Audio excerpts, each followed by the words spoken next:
Dear Mr. Edison, on behalf of Talks team, I extend my greeting and warm welcome to our platform. We are truly honored to have you join us as a speaker and share your knowledge to our community.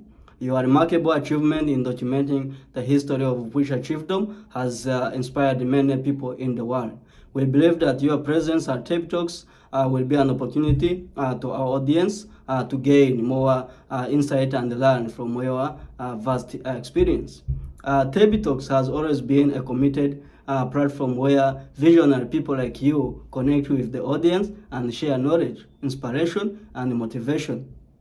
I must say that your talk will undoubtedly contribute to our mission of fostering intellectual growth and igniting innovative thinking among our participants. I once again say that thank you for accepting this invitation to speak to Talks. We are so much confident that your talk will resonate to our audience and leave a lasting impression on their mind. Thank you very much. You are most welcome, Mr. Edison. Thank you so much, Mr. Francis, for having me. It's my pleasure. And I've been waiting for so long to have this wonderful discussion with you here on Talk. And I'm very sure it will be a very nice discussion. Yeah, of course, Mr. Edison. We are so much glad to have you on our platform. You are most welcome. And by the way, I recently got a copy of your book from Amazon, The History of Bwisha Chiefdom. This is the book. I love it. It's a very nice book. It contains a lot of facts about the kingdom, and I must say that thank you for documenting this kingdom. But kindly, could you introduce yourself to the community? I know the audience are eager to know more about you, your achievement, and your multi-talented persona in you. Mr. Edison, please introduce yourself. A little bit of my introduction. I'm a guy who was born from Democratic Republic of Congo and raised in Uganda. In 2016, I got a chance of coming to the US in the state of Iowa. I live in both civilian and military world, but for today I'll be focusing much on my civilian world. I'm an author of 4 books. One is called The Surviving Struggle of a Refugee. Another one is called The History of Bwisha Chiefdom. Another one is called Unlocking the Secret to Lasting Happiness. The 4th one is coming up soon, but I'm not going to talk much about it. But for today, I'll be focusing much on this book, which is called The History of Bwisha Chiefdom, because I believe before I became who I am right now, I was a Munyabwisha as an African. So, Mr. Edison, what really inspired you to research and even write about the history of Bwisha Chiefdom in DRC Congo? Number one, most of the history about Bwisha Chiefdom has not been written and documented down in the historical books because it is being overlooked in the historical narratives. And this was one of the greatest factors that forced me to do something. Secondly, most of my people lost their identity. They cannot explain clearly who they are, their background, and their origin. And also the people outside of Bwisha confuses the Banyabwisha to be Rwandans. And through all this experience, I thought it's better for me to write a book which is called The History of Bwisha Chiefdom for my great people. Yeah, of course, experience must go to the people. And from the experience, you come up with a book. And now the book is educating the community. How do you believe young generation can benefit from learning from the facts presented in the book of Bwisha Chiefdom? Let me tell you, Mr. Francis, in my career, I have got a chance of meeting a lot of different people from different parts of the world. But whenever I met a new person, most especially the Africans, and I tried to introduce myself as a Munyabwisha from North Kivu, a lot of people didn't accept it. Instead, they said the Banyabwisha don't exist.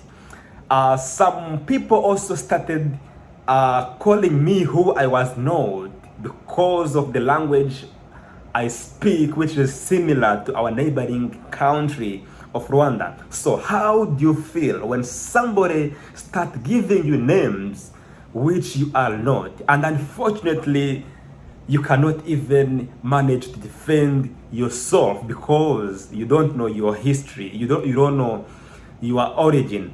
So through reading this book as young people, it clearly show you when the Bwisha reached in North Kivu, which year, how this great chiefdom came into existence, how your grandparents reached in DRC Congo, North Kivu, your culture, the religions, marriage and household, discipline. I came to realize that most of the people here in America, most especially the young people, they no longer have disciplines. They don't want to respect their parents. But through reading this book, it clearly shows you how young people used to respect their parents, respecting the community members, respecting the authority, how kids used to be disciplined in the community. All these are still needed regardless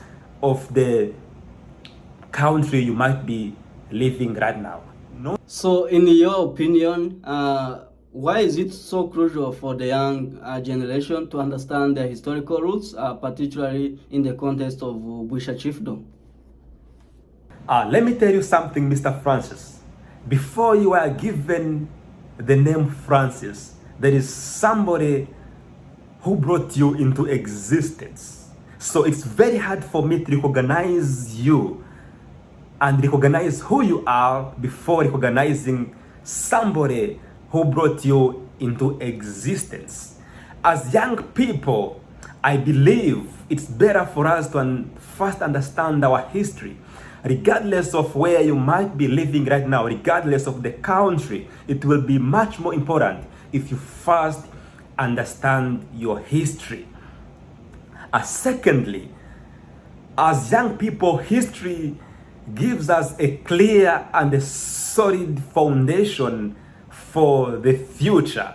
So before we do anything else, as young people, we need to come back and first learn and understand about our origin, about our culture, about all our originality. That will be great for with the young people. Yeah, of course, it is always so much necessary. Even me myself, I've been trying to make research to know about my history, and the research I got has helped me much to do what I'm doing and to have the vision I have. And it is something good. People should know their roots. So the other thing is that, of course, I know it has not been easy. What challenges did you face during the research process, and how did you overcome them to bring up this untold history to the light? My friend, writing about the history of Bwisha Chiefdom, you experience a lot of challenges. One of the greatest challenge that I faced was to get access to the information that I wanted, because this subject has not been documented. Another challenge was the conflict that is currently happening in North Kivu. This brought me a lot of challenges because it was hard for me to get connected to the people on ground whom I knew that they're having enough information about the history of Bwisha Chiefdom, but I kept on waiting and trying multiple times until I got the information that I wanted. Another challenge that I encountered is that I started asking myself if I was the right person to write on this topic. It made me to start thinking people around me in my community, the people whom I believe that they have enough information, the people whom I think that they have the capability of writing this topic.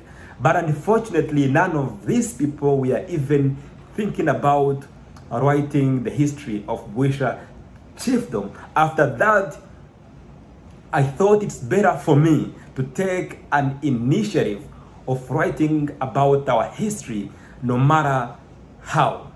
So, Mr. Edison, what do you think, and what do you hope people who are reading this book will take away from?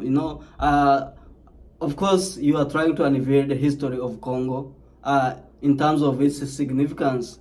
Do you think people will get to understand about their identity, their culture, their education, the historical background in terms of economics and the politics? Do you think the facts in this book will be presented or will be told to the community, especially those who are already reading the book? I believe all the people from Bwisha should be proud of this great work and the great step being taken. Secondly, I believe this is a great book because, let me tell you, right now, if you go in Kinshasa and you say that you are from North Kivu, you are a Munyabwisha, some people in Kinshasa might not accept you as the Congolese, right? And at the same time, if you go in Rwanda, the people in Rwanda also won't accept you as a Rwandan. So through reading this book, it gives you a clear understanding of who you are, your origin, the origin of your grandparents, which is going to be making it easier for you to defend your identity. Through reading this book, it explains clearly when the first Banyabwisha reached in North Kivu, which is about 1000 AD, which is 1000 years after the death of Jesus Christ. So that's why I believe if we, the Banyabwisha, take an initiative of reading this book, it will broaden our mind in the understanding of our culture, our identity, and how our chiefdom was organized. Wow, that's great. So, could you elaborate the purpose behind writing this book? What message or what impact do you intend to convey to the readers? Is there some other things that you can tell the readers right away? Like, what is behind you writing a great book like this? One of the greatest messages that I wanted to convey to the people who will be reading this book is to love themselves and also love their country.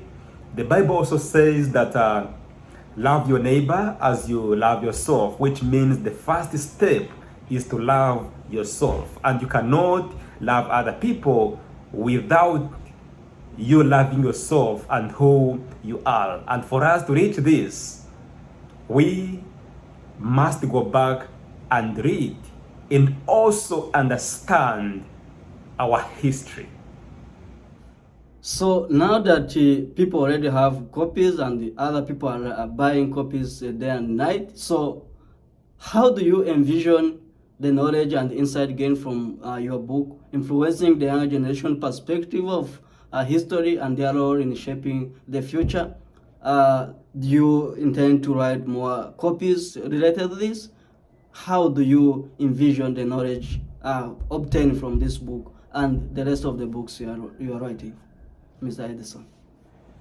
The way I used to think before writing this book and when I was writing this book by now is totally different because I have so far got enough feedback from different people, from different age group, and people have given me enough information and idea about our chiefdom. Like I met this old guy from one wedding and I gave him my book. When I gave him this book, he was like, I know you when you came from DRC, you were a little child. How did you get all this information? I was like, no, just grab this book, go read it. After reading, you're gonna tell me what you got from the book. After 5 days, this old guy who is almost in 50 years, but he can read English, he called me, was like, you know, my son, I've read a lot of information from this book and I've got even a lot of things that I was not expecting, things which I was even not knowing, I myself at my age. So through getting all this feedback, it has continued motivating me, and I think it will make me to carry out more research and even writing more about our chiefdom. Yeah, by the way, on TechTalks.com, we have many people from different communities, not only DRC Congo. You wrote about DRC Congo. We have other communities, those who are neighboring Congo, and even those who are out of Africa. So, what recommendation or advice would you give to young people who are also eager to explore and learn more about their history, their heritage, beyond the context of just reading the books, or even those people from Congo, the young generation from Congo, beyond reading a book like this one? What other advice can you give them so that in case they want to explore more about their historical background? Number one, grab this book and go read it, because I'm very sure if you read this book, you will get a lot of information about Bwisha Chiefdom. Secondly, to the young people, go to school. I have came to realize that most of the young people, they don't want to go to school anymore. And those people who tries, they think that high school is the end. And let me tell you something, it will be hard for you to carry out research without going to school. And I have never seen a community that prosper, that can succeed, when the young generation are not taking the advantage of education. Thirdly, there is the need of young people and elderly to come together, support each other, because let me tell you, you got your own talent, I have my own talent, somebody else has gotten his or her talent. So when we come together, then we share the strength. We shall do things that will look extraordinary and things that are beyond our understanding. And lastly, the young people and elder people should also come together, whereby the elder people can be teaching the young ones about their history, trying to teach them about the culture. And through all this discussion, I'm very sure the community will be more stronger and stronger than ever before. Yeah, you said in the beginning that you have ever used TechTalks.com, a platform that supports education and the business through technology. And how do you believe young people can benefit from such a platform like TechTalks? Do you recommend them to use TechTalks, and how do you think they can benefit from TechTalks.com? Of course, Talk is one of my favorite platforms. I have enjoyed watching multiple videos, both on Facebook and also YouTube. I wish if all the young people could grab the advantage of using Talk as one of their favorite platforms. Talk teaches a lot of computer skills, a lot of technology skills, Microsoft Word, Excel, PowerPoint, and all these topics being covered are very important and essential in our daily life, both in the daily life and also professional life. But unfortunately, some of the young people, they don't want to watch them. And yet, some of these topics, you could learn them at the university or somewhere else when you're paying for them, but they are coming for free. Grab them and use this great advantage coming for you. So, Mr. Edison, you've seen a lot. You've seen where the world is going, and you have used technology. We are moving in a digital world whereby everything is moving digital. And even in your research and writing your book, I know you've used technology much. Even me myself, while I was ordering this book from Amazon, I had to use technology. So you said you've used TechTalks. Based on your experience, what recommendation do you offer to young people who want to actively engage in resources like TechTalks.com to expand their knowledge and understanding the facts about the world? What I can tell them, when they see platforms like Talk, go subscribe and watch all those videos. That is how we can grow. That is how we can explore and learn a lot of information. By now we are living in the world of technology. Technology is taking over, and using Table Talk, that is where you meet a lot of professionals in different fields and from different countries. So don't lose this chance.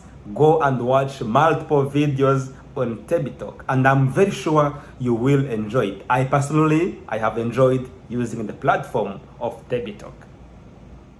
Once again, Mr. Edison, I must say thank you for sharing your wisdom with us. Your contribution to Table Talks platform has been so much important. We were so much honored to have an opportunity to host you as a speaker.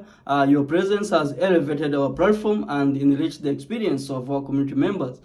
We hope that, of course, our path will cross again in the future as we continue to seek other individuals like yourself who can inspire, educate, and enlighten us. Until then, please accept our heartfelt appreciation for that remarkable contribution to Table Talks, and we wish you well, especially as you continue to document the facts about communities around us. Thank you very much. Let's see you. Thank you so much, Mr. Francis. It was a pleasure to be with you today, and anytime if you need me again, I'll be happy to come and share with you my knowledge here on Table Talk. Thank you so much. To share with us. Thank you very much.